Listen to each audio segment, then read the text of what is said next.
Welcome back to the Mr. T podcast. And ladies and gentlemen, the moment we've all been waiting for has finally arrived.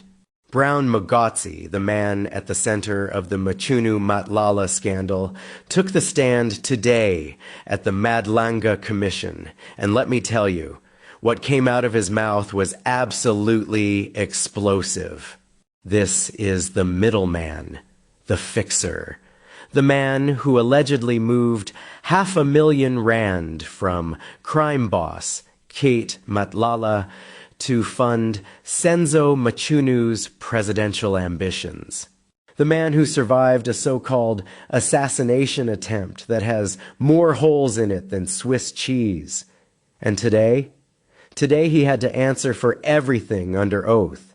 Now, before we dive into these bombshell clips, do me a favor, smash that like button and hit subscribe, because here at the Mr. T podcast, we bring you nothing but undiluted truth, no spin, no propaganda, just the facts as they happen.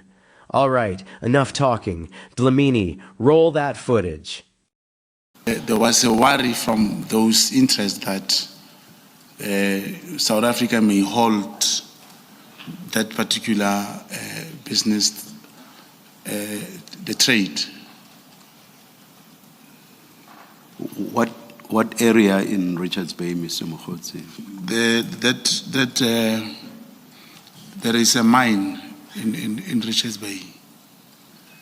But then the information as it came was that there was a suspicion then, a real suspicion, that Lieutenant General Mkhwanazi was recruited by the Central Intelligence Agency, the American one. And he actively worked for them. In your statement, I will read exactly what you say when you introduce this subject of recruitment. You say, I obtained information from one of my sources that King Mrs. Zulu and Lieutenant General Mkhwanazi were recruited by and actively worked for and with the American Central Intelligence Agency, in brackets CIA. Relayed to us by you, this information is hearsay. And relayed to you by your source, it is hearsay. So it is hearsay upon hearsay or double hearsay. Do you agree? I do not agree, commissioners. In this world, the intelligence world, when there is a suspicion,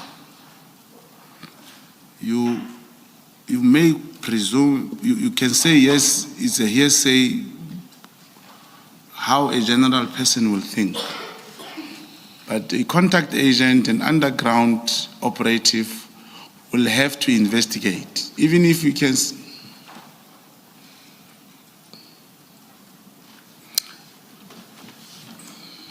No, please continue. Okay. The hearsay part, it becomes something of a general knowledge. One must investigate because it's a suspicion. Now, if a source says to you, King Mrs. Zulu and Lieutenant General Mkhwanazi were recruited by the CIA, you start paying attention to everything they do.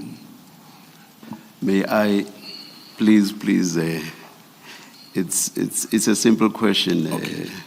I don't even understand why you dispute what I'm suggesting to you.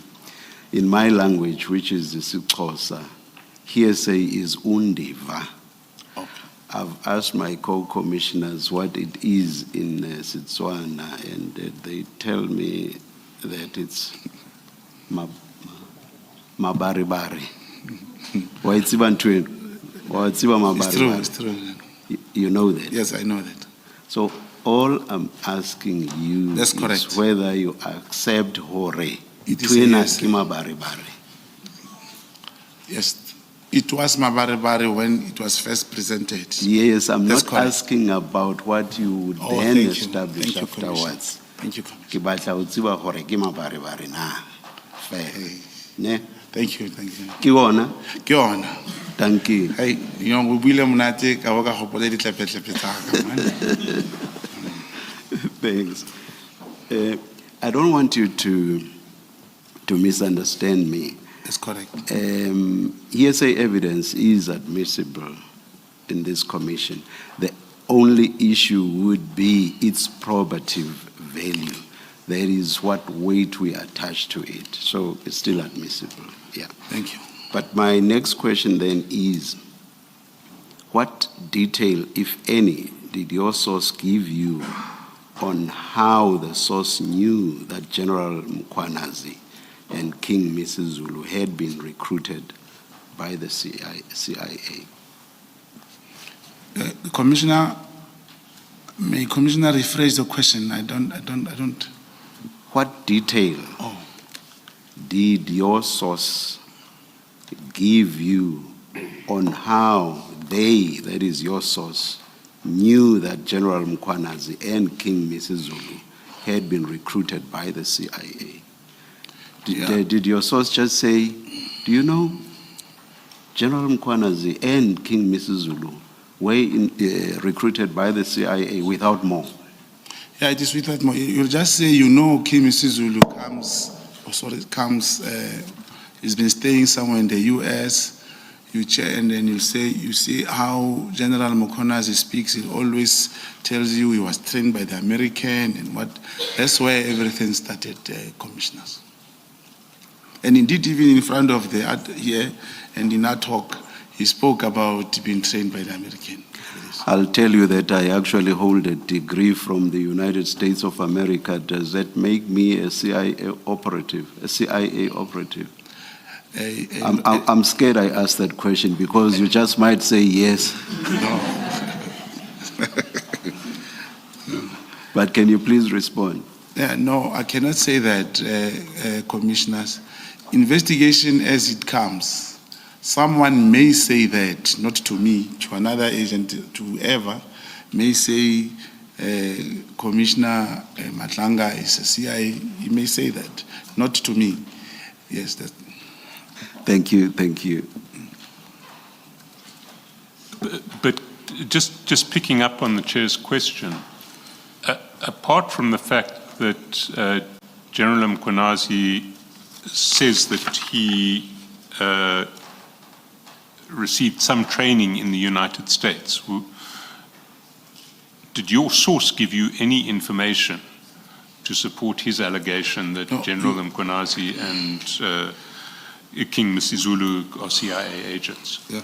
You see, when information came, commissioners, it further talks to the treatment which the combination of General Mkhwanazi and Msizulu, King Msizulu, how they treated the brother to King Msizulu, Prince Makati.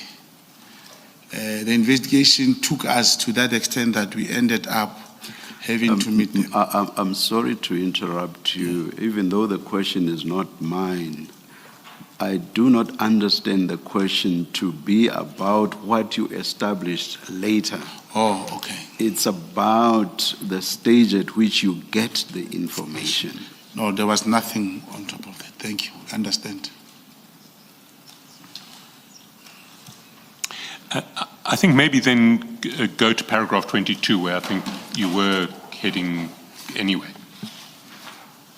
Yeah.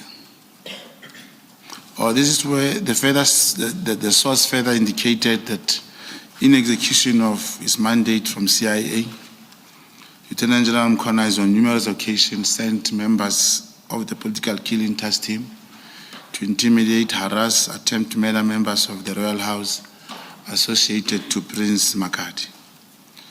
Now, a number of cases were opened with SAPS in KwaZulu-Natal related to this conduct. And these cases were, however, not investigated or acted upon by SAPS due to intervention of Lieutenant General Mkhwanazi being the Provincial Commissioner of KwaZulu-Natal. So, can you explain what evidence, if any, you received to substantiate the statement that this was in execution of a mandate from the CIA? It is because we ended up, like I'm mentioning, Prince Makade commissioners.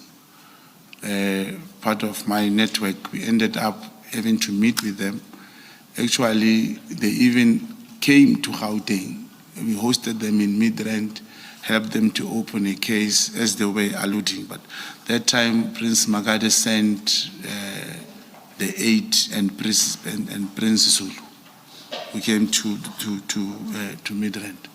And after opening the case, due to jurisdictional purpose, the matter was then transferred back to Nangoma police station. We also have the case number mentioned here, Commissioners.